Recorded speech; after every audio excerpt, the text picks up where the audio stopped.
let's welcome Ms. Raya Bidshahri, founder and CEO of School of Humanity, who will be presenting on the topic Reinventing Education to better serve humanity. Ms. Bidshahri is a successful entrepreneur and a complete educator.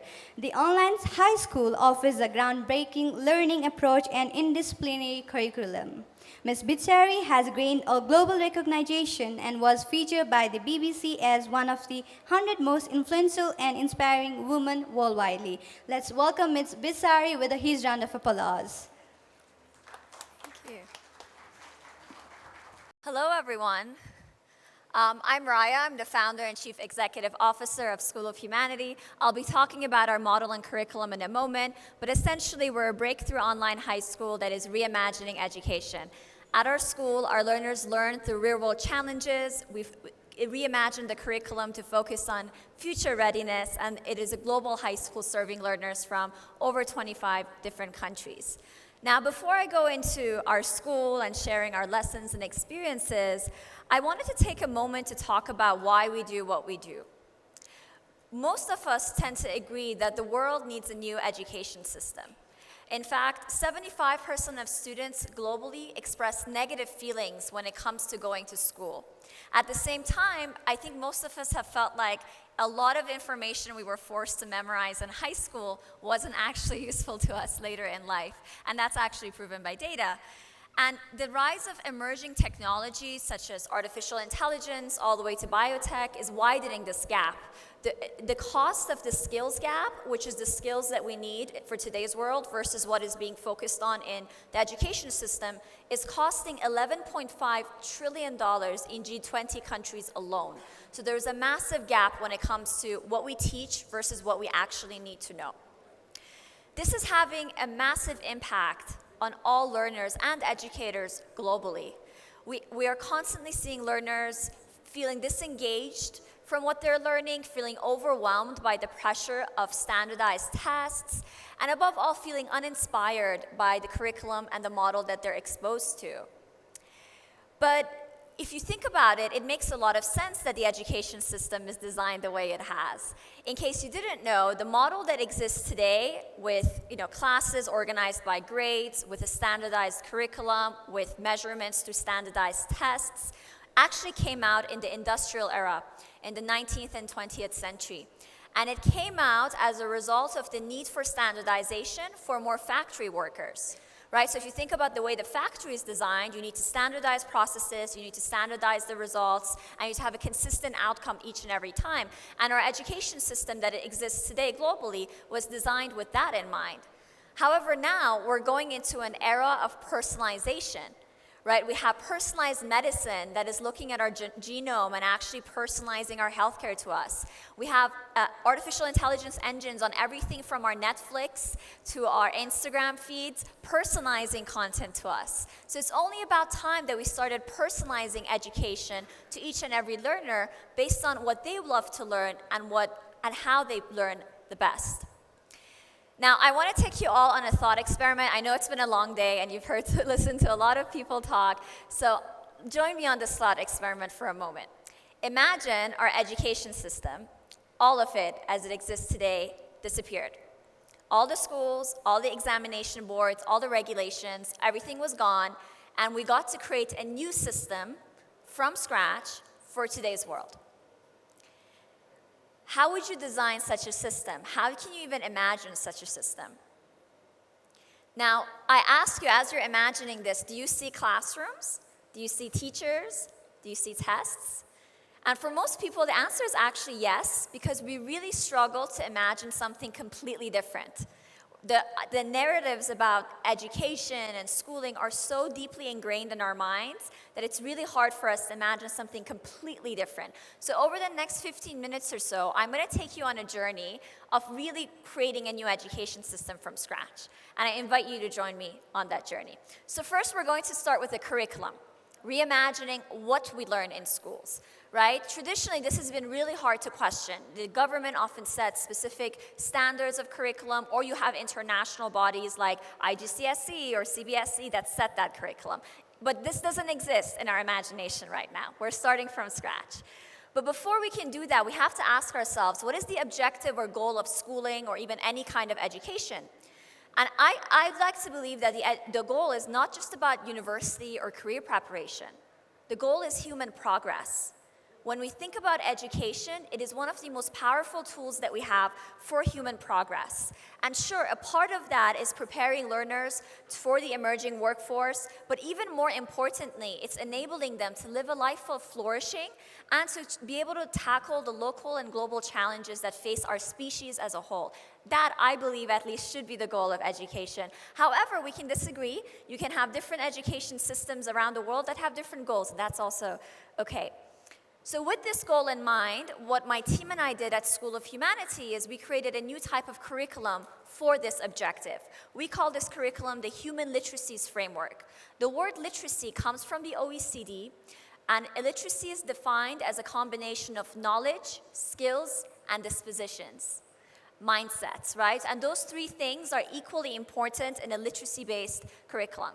So here you can see the 6 key domains of our literacy-based curriculum, and there's a deeper dive here. And these are essentially the key credit areas that all learners work towards.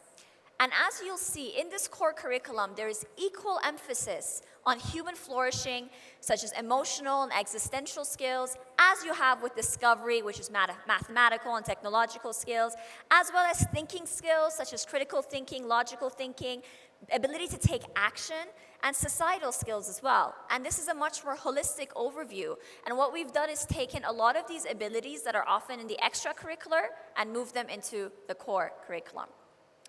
I want to go deeper into the flourishing aspect of it, because as we're creating this new education system together, we have to keep human flourishing in mind. That means the way we design the system has to respect human well-being. Everything from the hours of schooling and how crowded we make the curriculum needs to have a lens of flourishing taken into account. And at School of Humanity, all of our students do weekly flourishing sessions where we develop skills on these areas, whether it's mindfulness, flow and concentration, finding purpose, meaningful relationships, and much more. So we have our new curriculum for our new education system, but now we have to look at how we learn in schools. Now, traditionally, we've just taken classes, which have often been led by the educator, right? And that's how we've been mostly learning in schools. However, there's a whole wave of new models, or what we call in education is pedagogy, new pedagogy. And we know that most of us, as human beings, learn best when we are following our curiosity, when we are asking questions and then following those questions. And unfortunately, because of all the spoon feeding we get from information, we've lost the ability to pursue our curiosity and just explore and learn through wonderment and awe, right? So we want this new education system to have curiosity-based learning. We also want to have more real-world learning where you can see the impact of what you're learning on the world, as well as have a personalized path to mastery. And I'm going to go into detail with each of these a bit more. So at School of Humanity, we have our whole high school model based on challenge-based learning. So this is not something we invented. It's gaining momentum around the education world. It's this idea of learning through challenges, through real-world challenges. So for example, one challenge you could set for a group of learners is redesigning the tourism economy of Nepal and have them work on tackling that challenge as a way of learning. So that's just one example of a challenge. But here you can see the examples of the challenges we've run with our high schoolers. We do one challenge a term instead of traditional courses, and we've done challenges in areas like future of internet, maintaining global peace, designing space habitats, and much, much more. And the fun thing about learning through challenges is you can immediately see the relevance of what you're learning because you're using it to solve a problem. And that's suddenly so much more engaging to learners than learning for the sake of an exam.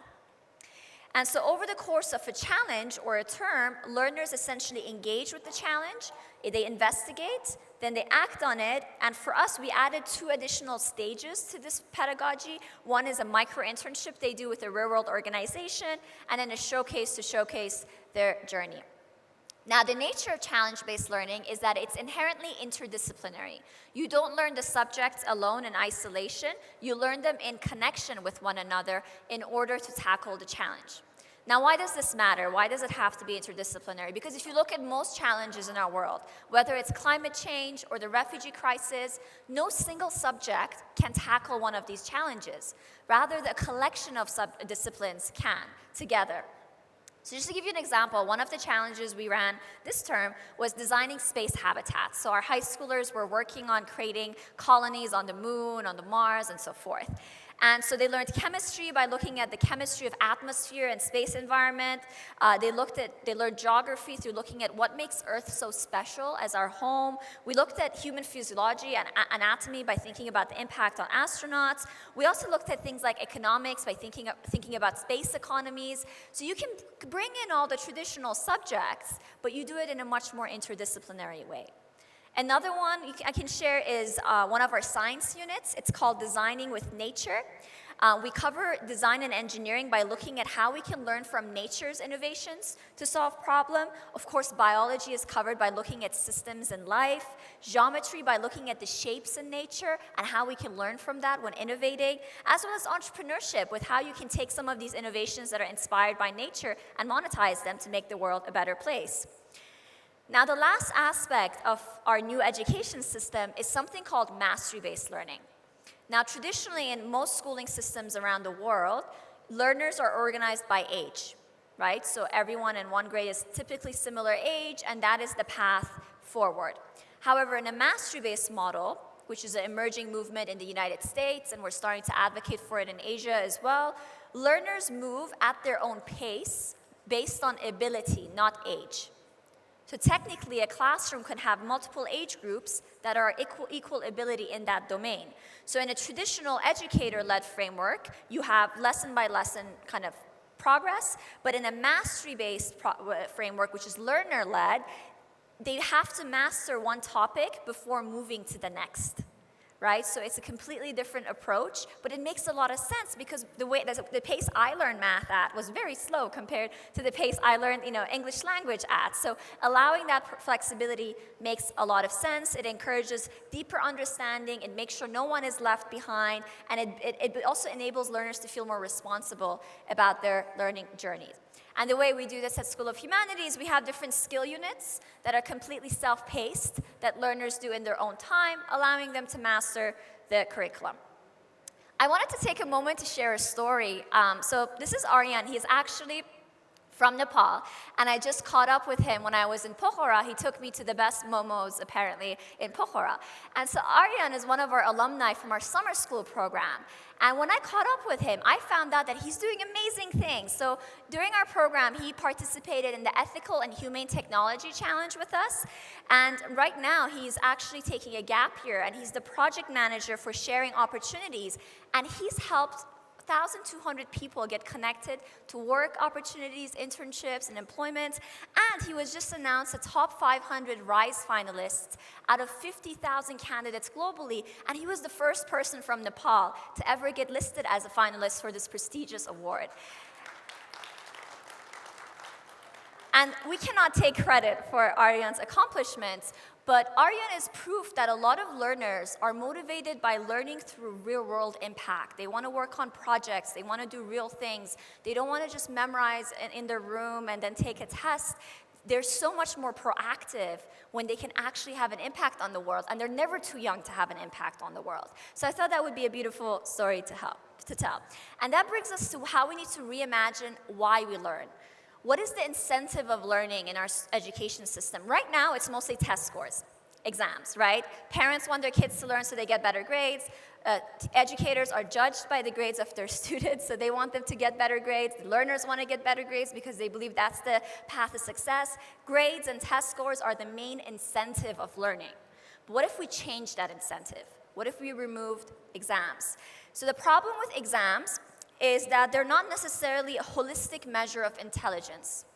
There's a psychological theory of multiple intelligence that states that we are all intelligent in different ways. You could be linguistically smart, you could be kinesthetically smart, and exams really don't measure all kinds of intelligence. They also focus more on recall rather than future skills. They don't measure your effort, your personality, your values. So there's all kinds of issues with exams. And some of the alternatives, I run a monthly newsletter where I talk about the future of education and I share our insights. So please feel free to subscribe or connect to it. And thank you so much for welcoming me in Nepal, and thank you so much for your attention today. Thank you.